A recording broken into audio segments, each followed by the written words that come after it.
second meeting this week that the Raptors have had. They've went to OKC and scrapped and clawed to a 123-114 win. And as you can see, the Thunder struggled. They were outscored 13-4, 1 for 11. They missed the first 6 shots. They didn't make a 3. No defensive rebounds, no steals, no assists. And by the way, Paul George fouled out. So I was watching this game and I was just like, what is going on with Oklahoma City? Because we know how great of a season Paul George has had all year, but then we see him foul out and all of a sudden all these struggles starts to happen. You're watching this, Coach, and you're saying what? Well, I'm going back to the beginning. I'm looking at Westbrook didn't start the season because he was hurt. Paul George takes over, becomes the leader of the team. Westbrook comes back. He decides, well, I'm going to let Paul George stay in the lead, and he starts struggling, shooting from 2, from 3, and from the free throw line. Paul George gets hurt, missed 3 games. All of a sudden, he's thrust back into the leadership role again, the front runner role. And then Paul George comes back and he can't get it back together. And so they're going through this chemistry issue that they really shouldn't be doing because they're the main 2 guys that score for them. But you know, Westbrook is that attack type of guy, and Paul George seems to need the ball in his hands as well, and it just hasn't worked out since the All-Star break. So it doesn't seem like the 2 are on the same page, although we know that they get along well off the court, and at times have got along well on the court. Rex, do you agree with Coach's assessment of the Thunder?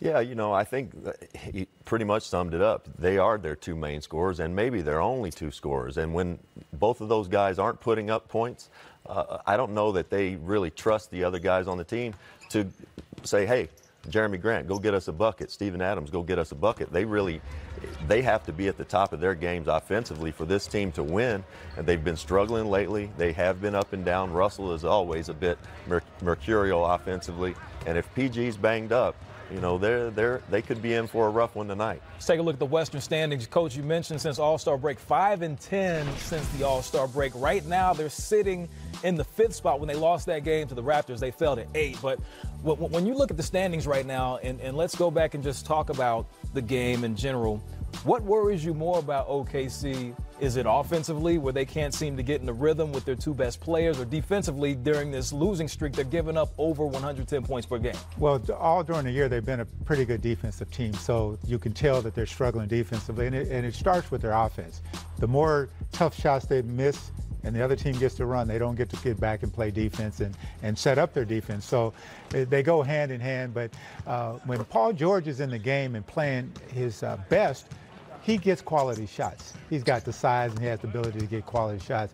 Russ takes a lot of tough shots and he makes a lot of tough shots, but it also lowers his shooting percentage as he goes about doing that. So they need both of them to be in sync, both of them to be playing well. We need Russ to play well. Of course, he needs to be mindful of the technical fouls. Hey, Rex, I look at Russ. We all know that the Thunder goes as he goes. He also has the proficiency to turn the ball over a lot. So far this season, the OKC Thunder are 3-8 when he has 7 or more turnovers. So you're looking at Russ. How important is him keeping everything in check with mentally and physically on the court? How important is that? It's important, but there's a fine balance. We all know 7 turnovers is too much. Yes. But I played with some great point guards. Had the luxury of playing with Scott Skiles and Steve Nash, Kevin Johnson, some Jason Kidd, Hall of Fame type guys. And as a coach, I think you have to give those guys some leeway and say, hey, you know, especially a guy like Jason Kidd, he's going to have 3, maybe 4 bad turnovers a game, taking chances. 7 is too much, though. And you can live with Russ having, you know, 2, 3, 4 turnovers in a game, but you get up 7, 8, 9, and you're really putting your team in a bind. See, I see it a little bit differently. If you have the ball in your hand as much as Russ does and as much as he attacks, I mean, I played against Magic Johnson, and Magic used to have a high number of turnovers in games, but he'd have 15, 16 assists and 6 or 7 turnovers. It just, you know, when you have the ball, you're going to have more turnovers, and everybody's not in sync with you when you're throwing him the ball. And in Russ's case, sometimes his turnovers are getting out of control, and he's not at the pace that he needs to be at. But, yeah, I'll live with him. If he's giving me all that positive and nobody else is making turnovers, I can live with 7 turnovers. He's a man after my own heart, too, because he shoots some of his turnovers, too. The Thunder definitely need to be in sync on the road. They're 1 game under 500. They're playing the Toronto Raptors, who are outstanding at home. If you look at them so far this season, they've been great. We've seen that they've been able to implement Kawhi Leonard into the system. They played very well with him. They've also played very well without him. Kyle Lowry is going to be out tonight. So far, they're 10-5 without him this season. Right now, they sit 2 games behind the Raptors. So, Coach, we were talking about this before. We've seen the success that the Raptors have had in the regular season over the past few years. Shout out to Nick Nurse, who's done an outstanding job. However, with all these players that have missed games, is that going to translate into success in the postseason? Well, that's where they're going to have to prove themselves. Playoffs. They've had the last 2 or 3 years really good regular seasons, and they get to the playoffs. DeRozan and Kyle Lowry haven't been able to step up consistently to get them over the hump. Last year was the same thing. Kyle Lowry actually got hurt, and DeRozan couldn't do it. They bring in Kawhi Leonard.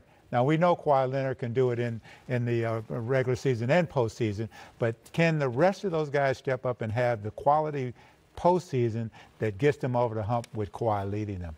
Rex, I asked you this. When I heard this recently, Pascal Siakam is now the second best player on the Toronto Raptors roster. You hear that and you say what? Incredible. I mean, you think about where he's come from, where he is now. Man has had an unbelievable basketball season. It's a testament to their staff, their coaching staff, the whole support staff that they have there in Toronto. But what a fabulous story, and he's just getting better, continues to get better. Now, what about their depth? We all know last season that was their thing. The bench mob was really big. Their benches continued to develop. You spoke about Pascal Siakam was in the conversation for most improved player. Their depth, also adding someone like Gasol, who's been in plenty of playoff battles, how can that benefit them this season in the playoffs? Well, I think, Coach, you might disagree with this, but you get a guy like Marc Gasol, an incredibly talented guy. I've got to think, even with the injuries, if they can get into the postseason healthy, Marc has to be one of the easiest guys to implement into your offensive and defensive schemes because he's such a smart basketball player. So I think the key for them is just getting all their guys healthy, and then trying to make a big push once they get into the playoffs. And again, their bench players have to produce. They couldn't play their bench players a lot of minutes last year because they didn't have the same kind of postseason that they had in the regular season. It's great to win in the regular season, and it's important to win in the regular season, but you have to win playoff games before people will take notice that you're a great team.